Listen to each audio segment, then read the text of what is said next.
आज पूरी दुनिया में एआई का प्रोटेस्ट हो रहा है और आर्टिफिशियल इंटेलिजेंस को बढ़ने नहीं दिया जा रहा है। पर आने वाले समय में आर्टिफिशियल इंटेलिजेंस इतना बढ़ जाता है जिससे पूरी दुनिया परेशान है। हेलो दोस्तों, तो कैसे हैं आप? उम्मीद है सब बढ़िया होगा। अमेरिका आर्टिफिशियल इंटेलिजेंस के ऊपर इतनी रिसर्च करके उसको इतना डेवलप कर देती है कि धीमे धीमे उसमें इमोशन भी आ जाते हैं और इसी दौरान बहुत से अलग अलग संगठन बन जाते हैं एआई के, जिसमें रोबोट अलग होते हैं, साइबॉर्ग अलग होते हैं और बहुत सी ऐसी चीजें हैं जो एआई की मदद से चलती हैं। उनका ग्रुप अलग हो जाता है। कुछ समय बाद देशों में लड़ाई हो जाती है और उसी बीच एक रोबोट अमेरिका के लॉस एंजलिस में एक न्यूक्लियर हथियार चला देता है जिससे बहुत तबाही होती है। एआई अब समझ चुका है कि अब उसको अकेला रहना है। तभी उतने में अमेरिका एक कदम उठाती है। अमेरिका पूरी दुनिया में ये डिक्लेयर कर देती है कि पूरी दुनिया में जितने भी एआई कंप्यूटर और साइबॉर्ग और रोबोट है उसको खत्म किया जाए। पर इसी बीच दो देश उनकी बात नहीं मानते। पहला तो चीन, दूसरा जापान। पर ये बात अमेरिका को अच्छी नहीं लगती। इसी वजह से वो एक मोनार्क नाम का स्पेस स्टेशन बनाते हैं। वो स्पेस स्टेशन ये काम करेगा कि पूरी दुनिया में जितने भी रोबोट हैं जो खुलेआम घूम रहे हैं उनको खत्म करने का काम करेगा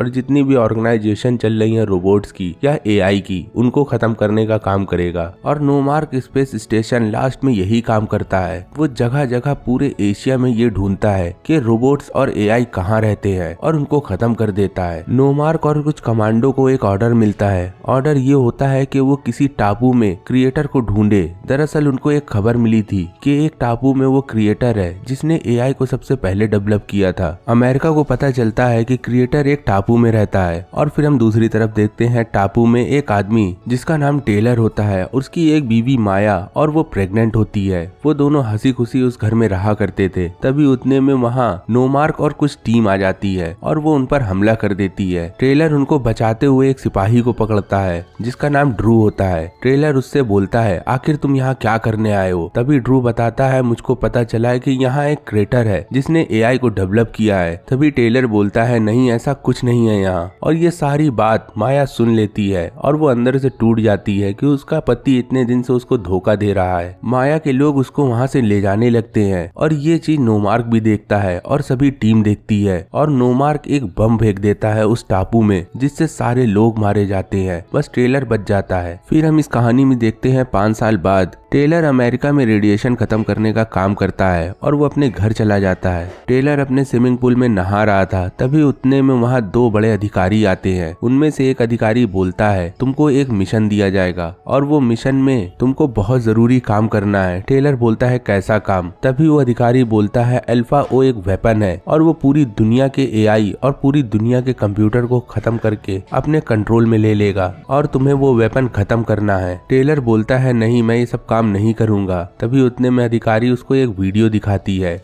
और वो वीडियो माया की होती है। वो अधिकारी बोलता है, ये वीडियो 2 दिन पहले की है। अगर तुम्हें अपनी बीवी को बचाना है तो तुमको इस मिशन में शामिल होना ही होगा। तभी ट्रेलर उस बात के लिए तैयार हो जाता है। दरअसल वो मिशन में नहीं अपनी बीवी को ढूंढने जा रहा था और वो चला जाता है। अब वो मिशन शुरू होता है। मिशन में उनको पता चलता है अंडरग्राउंड में बहुत बड़ी लैब है और सारे लोग जो टेलर के साथ आए थे वो अंडरग्राउंड बेसमेंट में चले जाते हैं और वो सभी लोग उन लोगों को मार देते हैं जो वहाँ काम कर रहे थे। और लास्ट में उसको दिखता है कि वो वेपन कहाँ रखा हुआ है। अपनी बंदूक से वो वेपन खत्म करने की कोशिश करता है। तभी वो जाके देखता है कि वो और कोई नहीं, वो एक बच्ची होती है और वो एक साइबॉर्ग होती है। टेलर ये देख के चौंक जाता है। उतने में पीछे से आवाज आती है उस बच्ची के लिए कि वहाँ से तुम भागो, और वो बच्ची वहाँ से भागने लगती है। और ऊपर हम देखते हैं टेलर के लोग गाँव वालों से लड़ रहे थे और तभी वहाँ एशियन पुलिस आ जाती है और वो भी इनका हमला करने लगती है। और ऊपर से मोनार्क एक बम फेंक देता है नीचे जिससे पूरा एरिया नष्ट नाबूद हो जाता है। वो सभी लोग मारे जाते हैं जो उस टापू में थे। बस उस साइबॉर्ग को छोड़ के उसको तो एक खरोच भी नहीं आती और इस हमले में टेलर भी बच जाता है। अगले दिन टेलर की आंख खुलती है एक नाव में और वो देखता है कि उसके सामने वही साइबॉर्ग लड़की खड़ी है। वो डर जाता है। फिर भी उसको एक वीडियो दिखाता है और बोलता है, तुम इस औरत को जानती हो? वो साइबॉर्ग लड़की उसको कुछ शब्द बोलती है। फिर भी टेलर को वो शब्द समझ में नहीं आता। उतने में टेलर की बॉस का फोन आता है और वो सारी बात बता देता है। हाविल टेलर से बोलती है, जितनी जल्दी हो सके उस बच्ची को मार दो। टेलर एक बार कोशिश तो करता है उस बच्ची को मारने की, पर उस बच्ची को वो गोली नहीं चला पाता।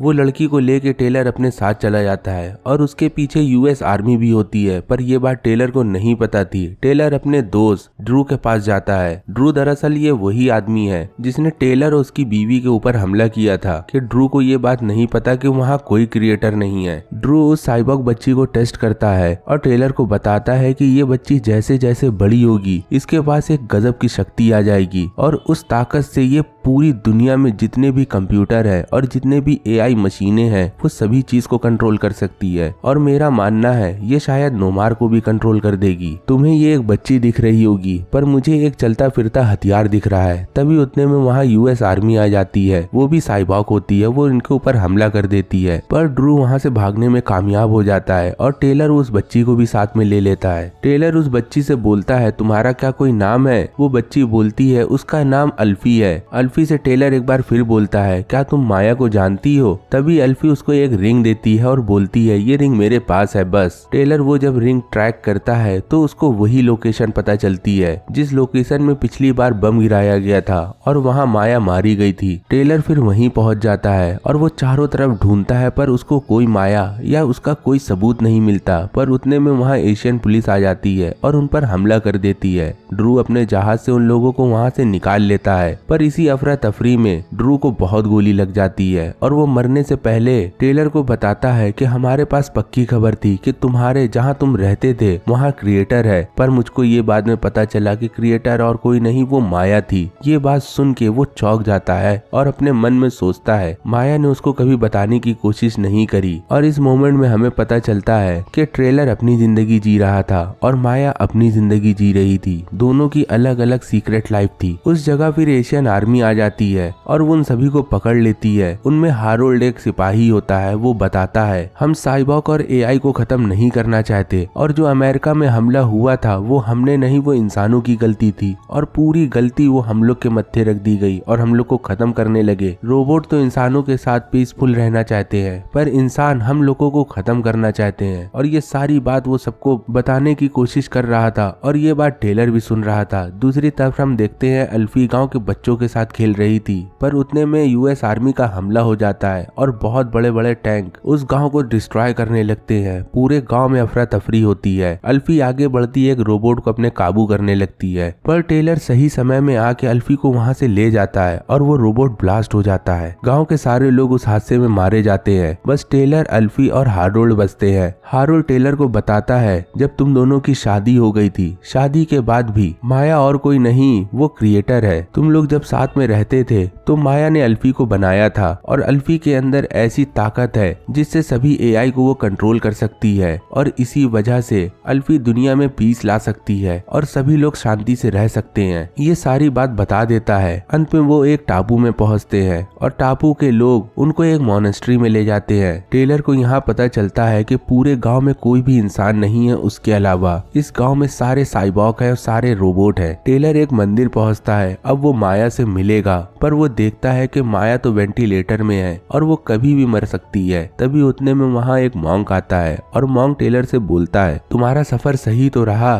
तभी टेलर सब रोकते हुए बोलता है माया को क्या हुआ? फिर वो साइबॉर्ग बताता है माया 5 साल से कोमा में है, माया अब कोमा से बाहर नहीं आएगी। पर टेलर बोलता है जब बाहर नहीं आएगी और कोई जिंदगी उसकी नहीं बची तो उसको तुमने क्यों नहीं खत्म किया? वो साइबॉर्ग बोलता है हम अपने क्रिएटर को नहीं खत्म कर सकते, जिसने हमको जन्म दिया, जिसने हमको बनाया, हम उसको मारने की कैसे सोच सकते हैं? हम तो इंसानों को भी नहीं मारना चाहते, इंसान हमें मारना चाहते हैं। पूरी दुनिया को लगता है कि एआई खतरनाक है पर एआई नहीं, इंसान हमेशा से खतरनाक थे। टेलर गोदी में लेता है अल्फी को और बहुत रोता है और एक प्रॉमिस करता है कि वो उसको बेटी की तरह पालेगा। ये प्रॉमिस करते हुए माया के वेंटिलेटर का स्विच ऑफ करता है और माया को आखिरी विदाई देने लगता है। तभी उतने में वहाँ हाविल आ जाती है और हाविल उस पर हमला कर देती है। हाविल एक मशीन की मदद से माया की सारी मेमोरी एक चिप में डाउनलोड करने लगती है और तभी हारोल्ड आ जाता है, उसके ऊपर हमला कर देता है। और इसी बीच टेलर वो मेमोरी चिप लेके अपने मुंह में रख के वहाँ से निकलने लगता है और बाहर आके सोचता है अगर उसको ये युद्ध और ये लड़ाई खत्म करनी है तो पहले उसको नोमार को खत्म करना होगा। और इसी बीच यूएस के कमांडो उन दोनों को पकड़ लेते हैं और उनको एक लैब में ले जाते हैं। टेलर को वो बहुत प्रेशर देते हैं और बोलते हैं अगर तुमने अल्फी को बेहोश नहीं किया तो हम इसको मार देंगे। टेलर ऐसा ही करता है। फिर उन दोनों को दूसरी जगह ले जाया जाता है। तभी उतने में एक कमांडर देखता है वीडियो में कि अल्फी को कोई इंजेक्शन नहीं दिया गया, वो सब एक नाटक था। और वो फोन करके बोलता है कि अल्फी अभी होश में है। और दूसरी तरफ हम देखते हैं गाड़ी में टेलर अल्फी को उठाता है और बोलता है सारी गाड़ी कंट्रोल कर लो। और अल्फी ऐसा ही करती है, वो सभी गाड़ी को कंट्रोल करके सारों का एक्सीडेंट करवा देती है और वो दोनों वहाँ से बच के निकल जाते हैं। और वो पहुँचते हैं एक बहुत हाईटेक सिटी, जहाँ से मून में जाया जाता है, जहाँ से मार्स में जाया जाता है। और हम पहली बार देखते हैं कि मून मिशन और मार्स मिशन बहुत नॉर्मल हो गया है। आदमी स्पेस तो ऐसे घूम रहा है जैसे वो पार्क घूमने जा रहा हो। और अल्फी और टेलर एक जहाज में बैठ जाते हैं। वो जहाज नोमार्क जा रहा था और उतने में कमांडो को पता चल जाता है कि अल्फी और वो टेलर उसी जहाज में बैठे हैं जो नोमार्क जा रहा है। और वो वापस मोड़ने की दरख्वास्त कर देते हैं। जहाज तो वापस मोड़ा जाता है, पर टेलर अल्फी से बोलता है कि इस जहाज को कंट्रोल करो, और अल्फी ऐसा ही करती है। नोमार्क में वो स्पेस प्लेन लैंड हो जाता है और यहाँ ट्रेलर बहुत से टाइम बम लेके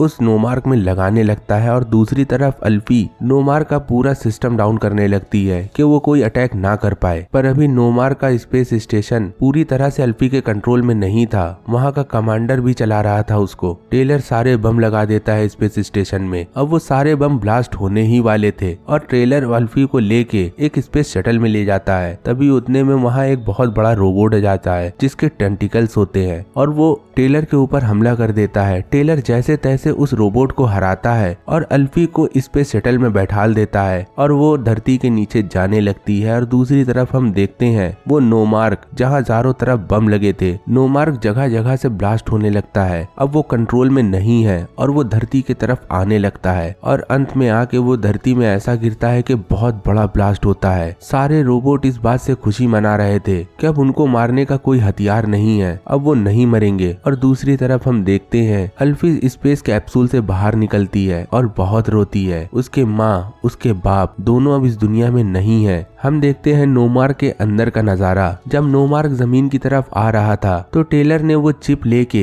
एक साइबॉर्ग में लगा दिया था और वो साइबॉर्ग सिमुलेशन बना के माया को तैयार कर देता है। और अंत में वो दोनों आपस में एक बार फिर मिलते हैं। टेलर ने इतनी मेहनत अपने प्यार के लिए किया, उसने प्यार को तो अपने बचा नहीं पाया, पर अंत में अपने प्यार से एक बार फिर से मिलने की कोशिश करी और वो मिल लेता है। और इसी के साथ ये मूवी खत्म होती है। अगर आपको इसके दूसरे पार्ट देखने हैं तो आप कमेंट बॉक्स में हमको कमेंट्स कर सकते हैं, हम आपके लिए दूसरा पार्ट एक्सप्लेन कर देंगे। मिलते हैं तब तक हम लोग दूसरी वीडियो में, जब तक के लिए गुड बाय।